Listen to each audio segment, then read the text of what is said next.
4 યુગની એક ચોકડી થઈ. હવે 71 ચોકડી એક ઇન્દ્ર રાજ કરે એવા 14 ઇન્દ્ર નાશ પામે તે બ્રહ્માનો એક દિવસ થાય. બ્રહ્માનો એક દિવસ એટલે 8 અબજ ને 64 કરોડ વર્ષ. 8 અબજ અને 64 કરોડ વર્ષ જાય તે બ્રહ્માનો એક દિવસ થાય. એવા બ્રહ્માના 30 દિવસ અને એના 12 મહિના એવા 100 વર્ષ બ્રહ્મા જીવે. એવા 3.5 કરોડ બ્રહ્મા નાશ પામે તે એકવાર મનુષ્યનો દેહ મળે. અને આવી રીતે એકવાર 2 વાર કરોડ વખત મનુષ્ય જાય ત્યારે એકવાર સત્સંગમાં એને બેહવા મળે. તો આપણે કેટલું લાંબુ યાત્રા કરી?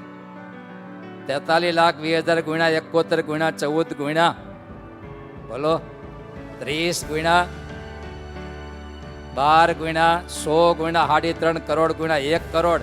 ત્યારે આપણા બ્રહ્મસત્રની સભામાં બેઠા છીએ. અને આ વખતે જો આ તક ચૂક્યા તો ફરી વાર પછી તક આવતા કેટલી વાર લાગશે?